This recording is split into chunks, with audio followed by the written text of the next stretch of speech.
E agora, sejam bem-vindos ao bloco literário do canal do Monitor. Fala, meu povo lindo e maravilhoso do canal do Monitor, tudo bem, tranquilo, suave, em paz? Hoje nós estamos retomando um dos blocos que faz mais sucesso aqui no canal. A gente deixou um pouquinho de lado por um tempo, mas nós estamos retornando com o bloco literário. E hoje a gente está falando de um livro, rapaz, super, mega, ultra importante, que está aí nas manchetes, que aí está fazendo sucesso, que é Tortarado, de Itamar Vieira Júnior. Um livro que a gente, assim, eu gostei, a parte que eu mais gostei desse livro é que eu tava lendo assim, ele tava falando assim, pô, que história maluca é essa?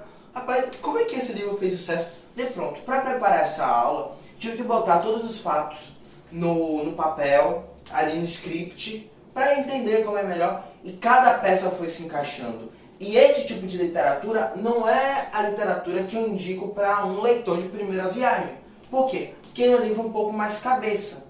Você tem que saber que no final há uma esperança dele melhorar para você continuar lendo. Mas calma, tá meio bagunçado o que eu tô falando, né? Parece que eu tô criticando um livro que eu acabei de falar que é bom. Mas espera aí, que eu vou explicar com calma e fazer aquela análise crítica que a gente sempre faz no canal. Então, bora surfar essa onda? Primeiramente, a gente tem que falar sobre o escritor. Não, antes do escritor, o livro. O livro, ele é um livro tão relevante, que tem caído bastante vestibular, em provas. E esse reconhecimento está vindo de outros escritores do século XXI. A gente vê as premiações dele, que ganhou o prêmio Jabuti, que ganhou o prêmio Oceanos. A gente também, muitas pessoas, muitos escritores assim, famosos brasileiros, têm comentado que o Itamar, ele é uma pérola dessa nova geração que está vindo de escritores. Então a gente vê, por esses elementos a gente já fala que é um livro importante de ser estudado, de ser debatido. Outra coisa que eu acho fabuloso desse livro é que esse livro ele vai falar assim, sobre a cultura africana no Brasil. O foco, os protagonistas são descendentes de africanos, então o foco maior vai ser essa questão africana. Mas por que eu estou salientando isso? Porque esse carinha aqui, ele é baiano. Ele é formado em culturas étnicas africanas, ele tem mestrado nisso. Então existe uma profundidade. Então ele está falando de algo que ele sabe. Por quê? Porque ele é baiano. A Bahia, Salvador, por exemplo, que é a capital da Bahia, é a cidade que tem mais negros fora da África. A gente vê um sincretismo religioso muito forte, a cultura africana muito encorpada na culinária, no vocabulário. Então esse cara está escrevendo sobre esses temas, significa que ele tem um lugar de fala. Significa que ele é o cara realmente que dá para falar desses assuntos. Entendeu, gente? Então, a partir dessa análise, a gente já tem que falar que esse é um livro que assim, tem que ter um certo reconhecimento. Agora pronto. Tortarado. Por que eu estou falando que o livro é meio estranho, etc? Porque eu vou ser bem sincero com vocês, eu não estou dando spoiler nenhum. Se você ler a capa, o fundo do livro, já vai estar falando que é sobre isso.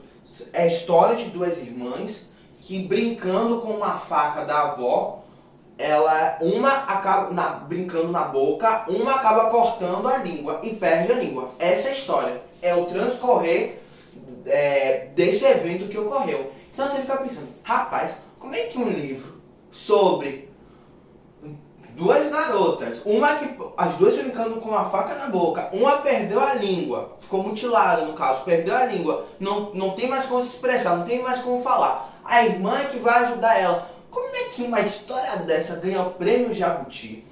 Mas assim, por que eu falei que esse livro é um livro cabeça? Porque para você entender esse livro, você precisa de duas coisas. Entender que muitas das coisas que nós estamos vendo aqui são símbolos, ou seja, é repleto de simbolismo e de metáforas. Primeiro ponto.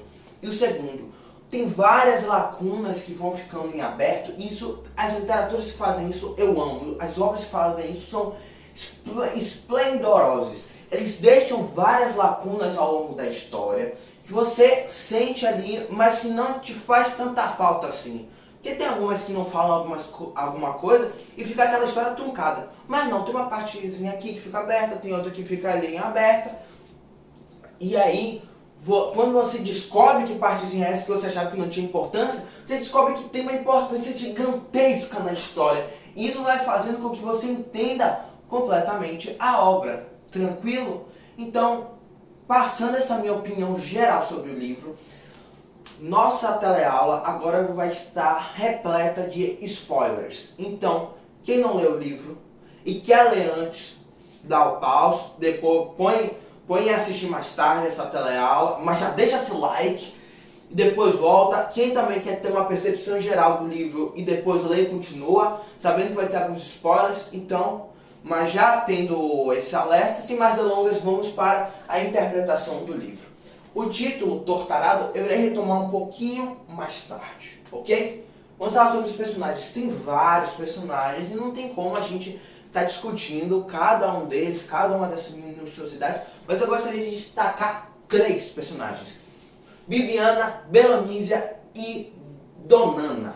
Bem, Bibiana e Belonísia são as 2 irmãs que eu te contei, que estavam brincando com a faca bonita de marfim, misteriosa da avó que estava lá na mala, brincando na boca, perdeu. A língua foi decepada, foi cortada.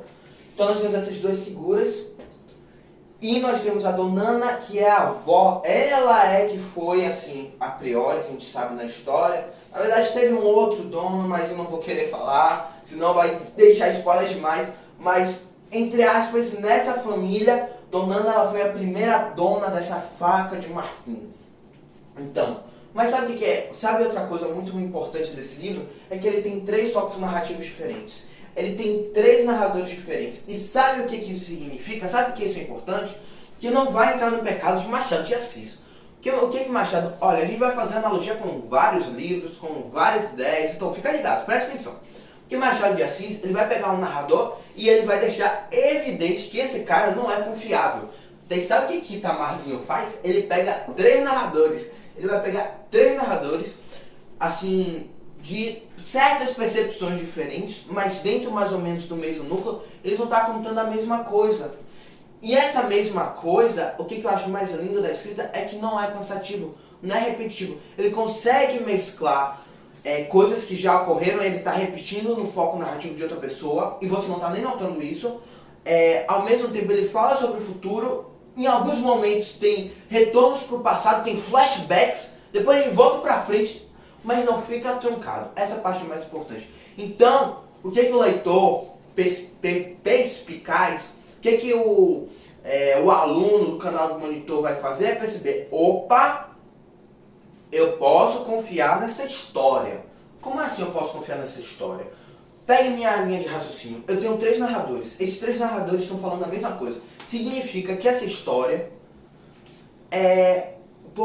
significa que esses narradores são confiáveis, porque os 3 estão contando a mesma história. Eu não tenho que ficar na dúvida, igual como a gente tem que ficar com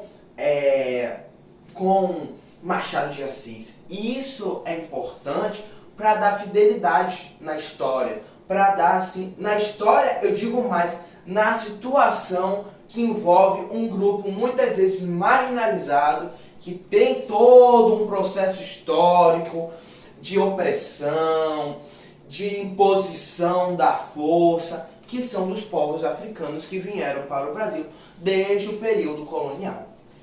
Então nós temos Bibiana, Belonísia e Donana. Tranquilo? Então bora falar sobre Bibiana. Por que Bibiana? Porque ela é a narradora da primeira parte do livro, que é Fio de Corte. Ela é a irmã que não vai ter a língua decepada, que não vai ter a língua mutilada. Por causa disso, ela se torna a voz de Belonísia. E essa figura de Bibiana, ela está envolta principalmente pela educação. Então, ela tem essa vontade de aprender, de ser professora, ela sai ali do cenário, que a gente vai comentar um pouquinho mais na frente, para poder aprender, ter mais oportunidades. Então, olha como esse link é muito legal, que Itamar faz. Ele coloca a personagem que é a voz da irmã, a voz de uma das protagonistas, linkada com a educação, mostrando como a educação, como saber, como as oportunidades que muitas vezes não são dadas para esse grupo, podem ser a sua voz, podem possibilitar um efetivo lugar de fala, de decisão desses grupos, desses contingentes. Por isso que esse livro tem que ser lido com essa ótica simbólica. Voz representa lugar de fala, significa representatividade, significa poder de decisão. Ok? Então, depois a gente vai falar sobre... Então, agora, a segunda parte, nós temos Belanísia, que ela foi que teve a língua decepada, então a figura dela está totalmente vinculada ao silêncio. Então, a parte de Tortarado, que é a parte 2, que dá também título à obra, vai estar retratando essa questão do silêncio. Mas eu acho maravilhoso que Belanísia, pelo menos na minha leitura, isso é uma sensação minha própria, ela tem uma escrita um pouco mais rebuscada e mais clara do que Bibiana. Isso faz um certo paradoxo para alguém que está em silêncio, para alguém que teve... Ela escreve melhor, não é um diário, mas uma narradora que conta a história de uma forma assim, mais complexa, mais rica, com uma gama vocabular mais densa, do que uma pessoa que se preparou para ser professora, atuou como professora, e isso faz um paradoxo muito legal. Então, Tortarado, e nessa parte a gente vai ver a união dos povos africanos com sua terra, com sua comunidade, com sua ancestralidade, e ele vai abordar um tópico muito importante, que é a violência contra a mulher, essa figura da mulher, que muitas vezes a gente coloca a questão do patriarcalismo muito lá só para região da Ásia, Oriente Médio, Europa na época da Idade Média, mas não, isso é uma realidade que nós temos aqui no Brasil, do contingente branco, mas também do contingente negro. Então é uma realidade que está no Brasil de um modo geral, a violência contra a mulher. Essa questão da mulher, ela ter que trabalhar, cuidar de casa, e ainda a questão da própria violência sexual. No caso da mulher realmente ser considerada um objeto, uma empregada em todos os sentidos e esferas da vida dela. Então esse tópico é muito bem trabalhado também na obra. Na verdade, o Itamar vai tocar vários assuntos, vários aspectos, de uma forma muito sutil, mas inteligente.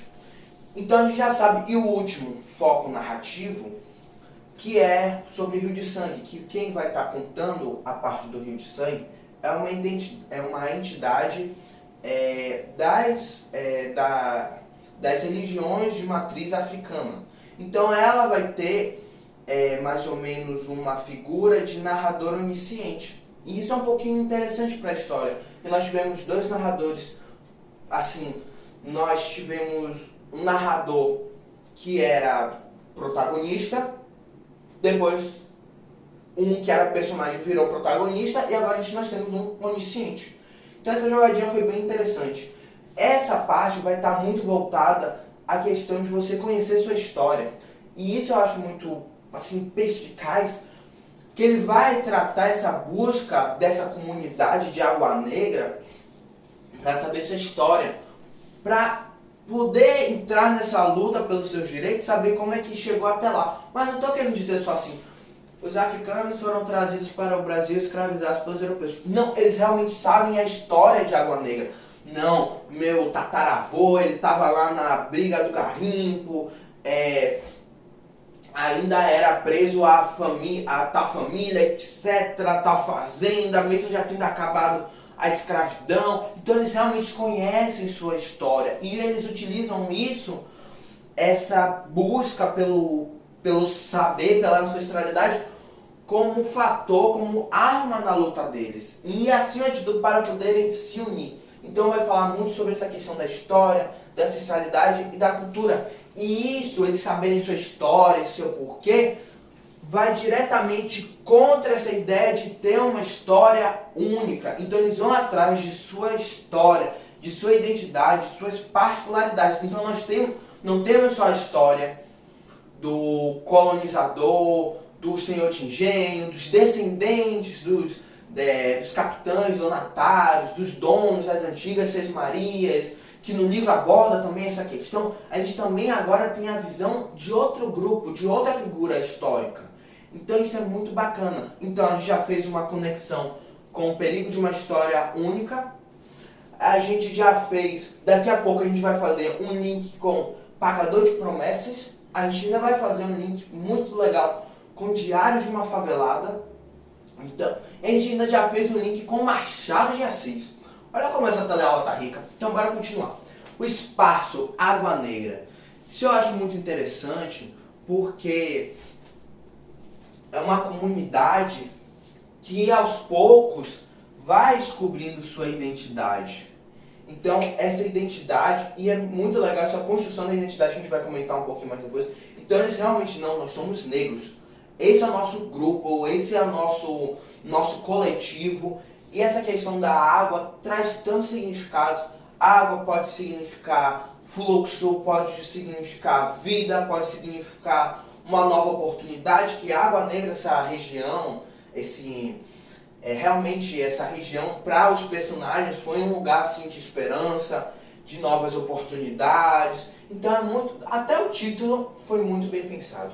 Mas a parte mais fabulosa de tudo isso é que Itamar, ele vai pegar a história de uma família, a gente vê aí o movimento de 3, 4 gerações, mas que representa a história de um Brasil que supera muitas questões, mas que outras permanecem intrínsecas, que estão estruturadas em suas raízes culturais, históricas, políticas e econômicas. Então, agora a gente vai falar de cada elemento mais crucial para o entendimento de Tortarado. A faca, o que é isso? A faca, e aqui tem um super spoilão, tá? Super spoiler. A faca, ela era de Donana, mas Donana tinha meio que roubado, mas ela se justifica falando, não, meus senhores, porque essa figura de senhor do engenho não tem mais, mas essa figura de poder dentro da fazenda ainda é mantida. Então não, eles roubaram muito de mim, não me deram salário, um monte de coisa, então eu vou pegar isso, vai servir para os meus filhos depois. Daí depois ela vai usar isso para fazer uma vingança dela. E aí depois vai cortar a voz de Bibiana, mas aí lá na frente vai cortar a voz de Belonísia, e depois lá na frente vai voltar, que Belonísia vai usar para defender uma mulher que estava ali num contexto de violência doméstica. Então o que é essa faca? Bem, diversas interpretações são plausíveis para o significado dessa faca. Agora você tem que justificar com elementos do texto. Pelo que eu pude analisar, pela minha interpretação, diria que essa faca, ela é a própria história. A própria história dos povos africanos, que é uma história de dor. Pensa aqui comigo, eles saíram e de silêncio também. Eles saíram da África, sem direitos, sendo enxergados como mercadorias, como objetos. Tem um momento que eles conseguem uma certa liberdade, que é a Lei Áurea, mas não há efetivas mudanças, mas eles vão retomar a história deles, a ancestralidade deles, como uma arma em prol da busca pela equidade, pela igualdade. Então, pelos elementos da trama, o que me leva mais, o que chegaria mais ao ponto é dessa faca ser essa história deles, que é esse divisor de águas. Tranquilo? Nós temos a questão muito de líderes, que cada vez que um líder cai, um outro ressurge, em busca, numa caminhada, numa trilha de aos poucos, realmente ter uma efetiva igualdade, liberdade. Esse livro ele vai tratar o sincretismo religioso de uma forma muito, a palavra certa, de uma forma pouco forçada. Os livros tratam o sincretismo religioso de uma forma forçada. Esse livro, tal qual Pagador de Promessas, arrasa nessa questão do sincretismo, mostrando que faz parte da cultura dos povos africanos, que está dentro assim do cotidiano. Então isso foi muito bacana. Essa questão do medo de tomar uma decisão, é muito por tipo, assim, de se impor assim, nessa luta, é algo também muito marcante na história, mas que aos poucos vai se perdendo, que há cada vez uma maior preocupação de como é que será, quais serão as oportunidades, quais serão as condições de vida das próximas gerações. O conhecimento ele é posto como um lugar de protagonista para poder o Severo, a Bibiana, vão ser figuras que vão mostrar como o conhecimento é uma forma, uma ferramenta de mudança, ok? Nós temos a questão do sistema, isso demais, como o sistema escravocrata, escravista, permanece até o século XXI. E aí é um link bacana com o Diário de uma Favelada, outro livro aí que sempre cai em vestibular, que sempre tem caído em vestibular, um livro assim riquíssimo, que a gente não percebe, mas é um sistema que permanece. A gente vê que, por exemplo, se a gente pegar IBGE, aí tá para explicar isso melhor até do que eu. Se a gente pegar, a gente vai ver que a comunidade de origem africana com a de origem europeia, a gente vai ver, só ver nível de escolaridade, nível de oportunidades, é só ver a renda, é só ver os empregos, a questão da política. A gente vê que existe uma discrepância, que ainda se mantém muitas vezes um sistema escravocrata, escravista, estruturado. E isso é algo legal. O livro retrata que houve a abolição da escravidão, mas se você ler o livro, se você não pegar um detalhe ou outro, vai parecer que essa história se passa lá em 1800 trocado, no início do século XIX. Essa história, por exemplo, só depois, mais na frente, foi que quando começou a falar em televisão, em carro forte, foi que chegou aqui a lâmpada ligou, que esse livro está falando isso. O livro mais ou menos deve começar em meados do século década de 60, 70, por aí. Então, na verdade, é porque esse livro vai ter muito vai e volta, e é legal porque esse livro não vai falar só, foi um evento, não vai tratar apenas sobre o evento, cortou a língua. Realmente é a história de uma família. A gente vai ver personagens nascendo, personagens morrendo, a gente vai ver desavenças, a gente vai ver união, a gente vai ver decisões sendo tomadas em busca dessa luta pelas suas liberdades, a gente vai ver tiro, a gente vai ver nascimento. Então, esse livro mostra como esse sistema ainda está impregnado. Essa questão de que os direitos, a Água Negra, para mim, acima de tudo, é um lugar onde existem leis, mas que os direitos não chegam. Então não adianta nada a gente ter regras, a gente ter lei, a gente ter Constituição, a gente ter as 1.200 questões todas relacionadas, a gente não ter efetiva mudança, efetivação, planos concretos. A gente fala de um grupo que não tem poder, que as oportunidades são podadas, não permitem as oportunidades chegarem nesse grupo para que ele permaneça ali marginalizado, que ele fique em um lugar de desvalorização, que ele pode ser usado, manipulado, oprimido, ok? A gente vai voltar daqui a pouco para essa questão da casa, a busca pela identidade, a gente já comentou demais, e essa identidade é massa, porque no início do livro, mais ou menos na metade, eles falam que é melhor eles se identificarem como índios, como indígenas, porque tem as leis sobre os indígenas, etc. Naquela época, no caso. Hoje a gente ainda tem, mas as leis relacionadas aos indígenas chegaram primeiro. Depois é que chegaram dos quilombolas. Daí lá nas últimas páginas é que eles vão se identificar como quilombolas, como descendentes dos africanos. Isso é massa, então essa busca pela identidade, essa integração da identidade da história é fabuloso. A gente já falou sobre a escravidão, e é massa porque esse livro vai acabar falando sobre mais ou menos 3 gerações e 3 períodos da história brasileira. Você acha que está falando do mesmo, que é o período colonial, o período imperial e o período republicano. Bora voltar para essa questão da casa. Eles vivem a questão da casa é muito importante. Por quê? Quando eles chegam em Água Negra, o proprietário fala que eles não podem construir casas de alvenaria, de tijolo. Eles têm que fazer só uns armentezinhos, eles só podem fazer uns armentezinhos de casas mal estruturadas. Por quê? Para eles não construírem memórias, laços, para que eles não se sintam pertencentes à terra, para que eles não criem relações, até mesmo a questão deles estarem espalhados, é para não criar tanta coesão, unidade, de ser fácil para expulsar eles da terra. Então essa figura da casa é crucial. E por último, mais ou menos importante, aí é super spoiler, que a gente está falando das últimas páginas do último capítulo da parte 3, que é da onça. Essa onça ela vai surgir em alguns momentos da história, mas volto a dizer, e tal qual a faca, a onça ela é uma figura assim questionável.